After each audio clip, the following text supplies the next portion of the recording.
everyone, and welcome to Think Future. My name is Chris Kalaboukis, and once again we're coming at you live from deep in the heart, deep in the heart of Silicon Valley, California. We're talking innovation startups, the future, not necessarily those and not necessarily in that order. If you're watching on YouTube, smack that subscribe button and hit that bell so you can be notified when a new show comes online. And if you're listening on your favorite podcast service, please subscribe and please drop a note on Apple Podcasts. I greatly appreciate it. Now, I've heard some interesting stuff about a particular kind of social media. Now, you guys remember Clubhouse? You're probably thinking to yourself, Clubhouse, whatever happened to Clubhouse? Well, remember Clubhouse? Clubhouse was basically audio-only broadcasting where you could have multiple people broadcasting at the same time. And it came on the scene, I forget exactly when it came on the scene, but it was huge. It came on the scene in a huge way. And the way it worked was that people could set up a room and they could just start talking in the room and they could bring people into the room and people could moderate the room. But it was all audio and it was all on iOS. There was no visuals at all. It was just people, like icons in a room. And it was almost like a communal version of radio. So it was almost like a live streaming podcasting. So podcasting like I'm doing now, except I'm not live streaming. Imagine if I was live streaming audio podcasting only. So like I said, it was like a live radio program. And I don't know why I say was. It's still out there. You can still download Clubhouse and you can still use it. There's a couple of other services like that. I think Spotify Live is like that, although Spotify Live was just shut down. And I hear that Clubhouse is on the ropes. So what's going on? Why aren't these as popular as podcasting? Why aren't these as popular as YouTube? Why aren't these as popular as streaming video on YouTube or streaming TikTok? Why are these not as popular? And I thought to myself, is it because it's just audio? Is it because it's live audio? Is it because it's collaborative audio? I don't know. I think maybe it's all of the above. Because if you think about it, what is the use case for something like Clubhouse? So let's step back for a second and think about the use case. Think about the product itself. So you are listening to me on YouTube or you're listening on Apple Podcasts. You're not listening to me live. This is pre-recorded, even though I'm coming at you live. I don't make any edits. I don't make any cuts. It's a live recording. Live recordings go on at a specific time, and you can watch them or listen to them anytime you want. That's one of the beauties of what we're doing here with YouTube and podcasts. The thing with Clubhouse is that Clubhouse was limited time. It was on, and then it was off. There was no recording. There was no way to get back to what it was. You couldn't listen to it any other time. You had to be there. You had to be there in the moment. So if you think about it, it was almost like a flashback to an earlier time where you had to be somewhere at some time to listen, like Thursday night TV or something like that. You couldn't watch Seinfeld any other night. Seinfeld was only on that night. That paradigm is gone. It's history. And yeah, sure, there are live streams now for events of note. But somebody just setting up a room and talking and maybe inviting other people to talk at the same time, it's a different modality. Because I think there's a big difference between video and audio. I think there's a big difference between live streaming and not live streaming. Now, most of the time people don't live stream because they want to edit after their live stream.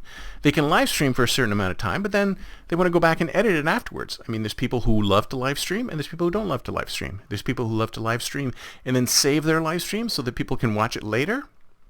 But very few people create content that's only designed to be watched the time that it's on.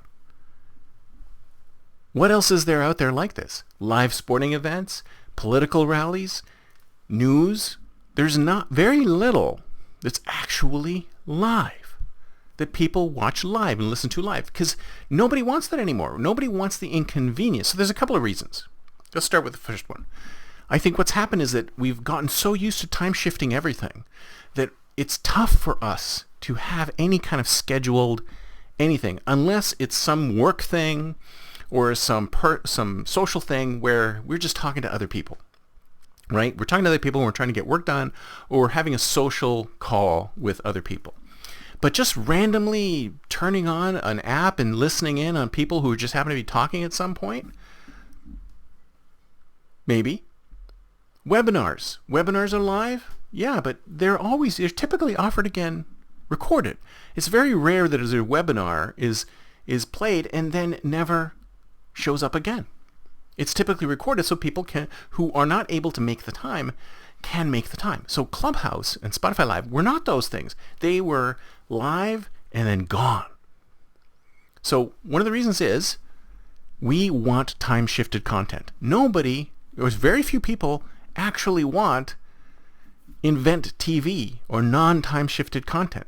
I mean, for me personally, I don't like live content because I like to listen to things faster.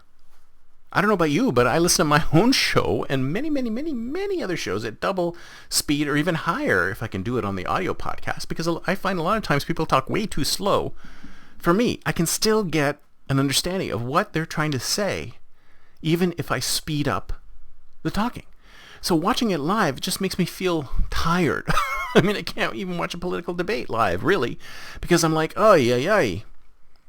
So I have to watch things faster. So that's why I need them recorded. So that's one thing.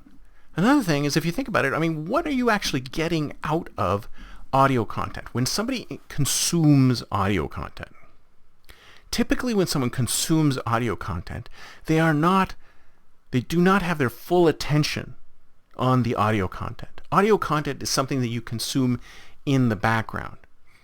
At least I do. I'm not sure if you're the same. We are way far away from the days when we used to sit in front of radios and listen to radios. In fact, that's before my time too. So we didn't just sit down and listen to radios like they do on Clubhouse. Clubhouse is basically like sitting down and listening to the radio. Focusing on the radio. And you have to focus on the radio because of the interface. I mean, sure, you can listen to it in the background, but it doesn't give you the full extent of the kind of interactivity that they're trying to get you to do. So I think that the fact that audio is really something that you listen to while you're doing something else is one of the reasons why time-shifted audio is key. Unless, of course, you're listening to the radio or some other thing where it's just the repeated information over and over again, or just things that are happening in the background to fill the space. Audio is the type of thing that people will not book time to sit and listen to. So that's another thing that I think is an issue with Clubhouse. And then I think the last one is that it just seems like it's something out of another time. And it doesn't necessarily mean that it's a bad thing. I think it's a very interesting thing, and I've listened to some very interesting Clubhouse sessions. And I think that one of the beautiful things about audio is that audio can be so much more intimate than video. With video, you can see exactly who's talking to you and who you're talking with and who's part of it. But there's no imagination here, right? Unless I can do something to spark your imagination, there's no imagination here. You're not imagining me, you're seeing me. You know exactly what I look like. You know what I'm doing. You see my set. You know exactly where I am. Imagination is not really required, although it'd be great if you did imagine some new things. But if you're listening to a podcast and you're listening to the voices in your ears, they're right in your head, but you don't see anything. So what you're doing is you're imagining the picture that they're putting in your head. Why do you think murder mystery podcasts are so popular? Because it's making you imagine this tale that's being told in your head. And you are actively listening to these podcasts. And you are using your own imagination to visualize what's going on in the podcast. So that's incredibly powerful. But if you're listening to Clubhouses, very few of them had anything to do with any fiction or any story, anything you can use your imagination to listen to. And coupled with the fact that you had to schedule it, that you had to actually be there, you have to go there, do that. So are we going through a period of backlash against event-based audio? Will it come back later? I don't know. I mean, that's what happened to podcasting. Podcasting started off with a bang, and then YouTube got super popular, and podcasting dipped. But now podcasting is back up again. It's back at the top again. So is something like live booked event audio going to come back? And the question is, and this is the question with all startups, will Clubhouse and their ilk be able to survive long enough until things have turned around again? Because like I've said before, everything will happen. The only question is when. And the corollary for startups is that your startup will be popular and it will find an audience. The question is, will it find an audience now before it fails? That's it for me for today. See you next time, and until then, don't forget to think future.